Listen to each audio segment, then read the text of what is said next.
দেবী দুর্গার বোধনের মধ্য দিয়ে শুরু হলো পূজার আনুষ্ঠানিকতা। সন্ধ্যায় রাজধানী ঢাকেশ্বরী মন্দির সহ বিভিন্ন মণ্ডপে পঞ্চমী তিথিতে দেবীর বোধন হয়। রোববার ষষ্ঠীর আয়োজনে থাকছে কল্পারম্ভ ও বিহিত পূজা। দেবী দুর্গাকে জাগ্রত করতেই পঞ্চমী তিথির সন্ধ্যায় বন্দনা ও পূজা শুরু হয়। পুরাণ মতে রাবণ বধের উদ্দেশ্যে অকালে দেবী দুর্গার আরাধনা করেন ভগবান রামচন্দ্র।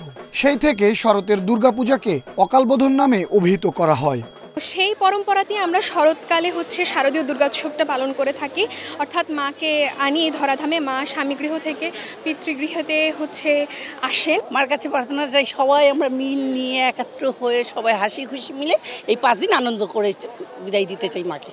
পঞ্চমীতে বোধনের পর রোববার হবে ষষ্ঠাদি কল্পারম্ভ ও ষষ্ঠী বিহিত পূজা। এরপর পর্যায়ক্রমে অনুষ্ঠিত হবে সপ্তমী, অষ্টমী ও নবমী পূজা।